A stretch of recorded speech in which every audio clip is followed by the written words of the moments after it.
안녕하세요. 장동건 미래스탁의 박시장입니다. 9월 22일 증시 마감 시황 말씀을 드리겠습니다. 코스피는 2508.13포인트 0.27% 하락 마감했는데요.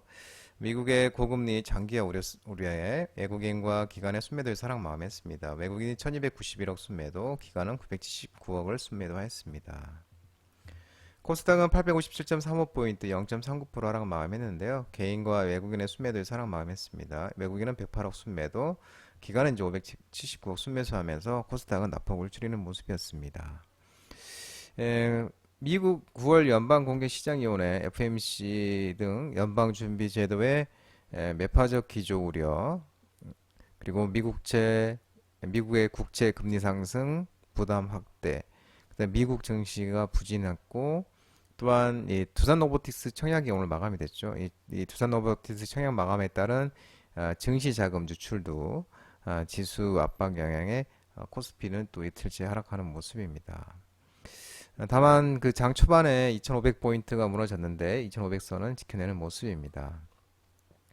중국 증시가 강세를 보이고 또 일본이 통화 완화 정책 유지에 힘입어서 낙폭을 대부분 코스피와 코스닥이 만회하면서 이 이제 중화권 증시가 강세를 나타내면서 우리 증시도 하락폭을 제한시키면서 그 요인으로 작용하는 모습이었습니다. 뭐 오늘 뭐 중화권 증시 급방등 외에는 특별한 상승 모멘텀은 없지만 저가 이제 반발 9월 FMC 이후 하락이 과도했다는 인식에 따라서 저가 반발 매수가 우리 시장에 이제 긍정적으로 작용하는 모습이었습니다. 원달러 환율은 1336.80포인트 0.22% 하락 마감했습니다. 미국 연방공개시장위원회 FMC 쇼크가 진정이 되고 또 일본은행이 금리를 동결시키고 또한 수급적으로 내고 물량 출해, 달러 매도 출량이 달러의 매도가 나오면서 원달러 환율은 하락 마감하는 모습이었습니다. 오늘 로봇 관련주들이 좋은 흐름을 보였습니다. 시장이 큰 폭으로 하락하는 가운데 두산 로보틱스가 공모 청약 흔행 소식에 의해서 이렌시스가 상한가를 갔죠. SPG, TPC 글로벌, 포메탈, 해상 TPC, SBB테크, 누르메카 등 로봇 관련 종목들이 오늘 좋은 흐름을 보였는데요. 올해 하반기 IPO 기업 공개 최대어가로 꼽히고 있는 게 두산 로보틱스죠. 청약이 이제 돌입했는데 따따상은 이제 상장 첫날 주가가 공모가의 4배가 되는 것에 대한 이 따따상 대한 기대감이 높아지고 있는 것으로 전해지고 있습니다. 오늘 이제 청약 첫날인 이 증거금으로 3조 5,560억 정도 몰렸고요. 이제 균등 배정과 비례 배정을 포함하면 56.28대 1로 지금 현재 경쟁률이 집계되고 있는 모습입니다. 청약 건수와 증거금으로는 올해 가장 많은 이 최대 기업 공개 IPO 투자로는 최대 수준이고요. 또한 이 두산 로보틱스의 의무 보유 확약 신청 비율도 일반적인 IPO 기업 공개와 비교해서 매우 높은 수준으로 나타나고 있는 모습입니다. 신청 물량 중에 그 24억 2,379만 주 정도 가운데 15일에서 6개월 정도는 주식을 팔지 않겠다고 약속한 신청 물량이 한 51.6% 정도에 이렇게 달한다고 합니다. 또한 이제 국내 기관 투자자와 노르웨이 중앙은행, 싱가포르 투자청 등 1920개 기관 투자자가 참여하면서 수요 예측에 63조 원이 몰리면서 272대 1의 경쟁률을 기록하고 있습니다. 장 마감 후에 이제 언론에 따르면 이제 두산 로보티스 일반 청약에는 약 한 33조 원의 청약 증거금이 몰렸고요. 키움증권을 제외하고 투자자들이 모두 한 주 이상은 받을 수 있을 것으로 전망되고 있다는 모습입니다. 오늘 또 그 정치 관련 종목들의 움직임이 운명이 갈리는 하루였습니다. 이낙연 정치 관련 또 이재명 관련 종목들이 이제 서로 극과 극을 달리는 모습이었는데요.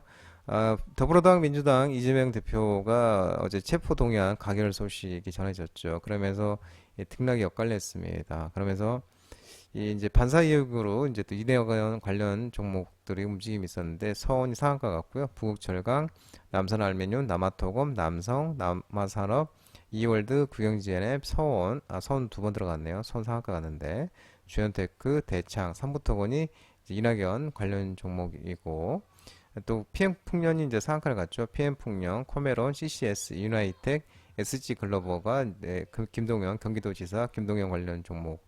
네, 노을이 이제 한동훈 법무장관 관련, THN이 이제 김부겸 관련 종목, 그리고 아지텍 WB는 김두관 관련 종목으로 이 과거 시장에서 부각되는 모습이 있었는데 또 이런 종목들이 또 오늘 또 움직임이 있었습니다.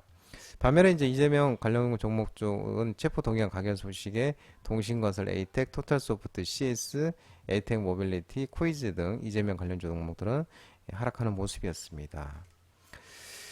어제 이제 더불어민주당 이재명 대표가 체포 동의안이 국회 본회의에서 이제 가결을 됐죠. 이제 제일 야당 대표가 체포 동의안이 가결된 게 헌정사상 처음입니다. 그래서 이 국회에서는 이제 그 한 표 차이로 이제 그 가결이 됐는데 어, 최소한은 이제 민주당에서 최소 31표의 이탈표가 나온 것으로 분석되고 있다고 하죠. 이에 따라서 이제 그 이재명 이제 더불어민주당 대표에 대한 이 영장실질심사, 그 구속전 피의자 신문을 영장실질심사라고 하죠. 26일 날 열릴 예정인데, 이제 법조계에 따르면은 이제 서울중앙지법 유창훈 영장정담 부장판사가 26일 날 오전 10시에 이 뇌물 등 혐의를 받는 이 대표에 대한 영장실질심사를 열고 구속 여부를 결정할 것으로 예정되고 있는 모습입니다. 오늘 시장도 마찬가지로 2차전지라든지 반도체, IT, 인터넷 전반적인 종목들이 다 하락하는 모습이었습니다. 연준의 긴축 장기화 우려 속에 미국 국채금리 급등 영향 등이 하락했는데요. 미래산업, ST, STI, 인텍플러스, YC캠 반도체 종목, 상기 EV, 에코프로 등 2차전지랑 전기차, 네이버, LG전자 등 인터넷 IT 관련 종목들, 대표적인 종목들이 일제히 하락하는 모습이었습니다. 지난밤 미 증시가 패드 연준의 긴축 장기화 우려에 국채금리가 급등을 했습니다. 그래서 하락을 했는데요. 뉴욕 3대 주요 지수도요. 우리 증시도 마찬가지로 이염선호 심리가 후퇴하면서 하락하는 모습이었습니다. 패드가 FMCA에서 시장 예상대로 기준금리를 동결했죠. 하지만 매파적 입장을 강화를 하고 현재 기준금리가 이제 5.25에서 5.50%인데요. 이 동결했지만 이걸로 금리 전망치를 담은 점도표에서는 올해 말 기준금리를 5.6%를 기록한 것으로 예상하면서 연내 1회 더 0.25포인트 금리 인상을 예상을 하고 있는 그런 모습이고요. 내년 금리 전망치 중간값도 5.1%로 지난 6월 달에 4.6%에 대비 0.5% 정도 높아졌으면서 5%를 넘는 이 고금리 금리가 높은 환경이 지속될 수 있다는 우려가 커지고 있는 모습입니다. 그러면서 이제 미국 뉴욕 증시도 오늘 아침 마감 뉴욕 증시도 미국 국채 금리가 또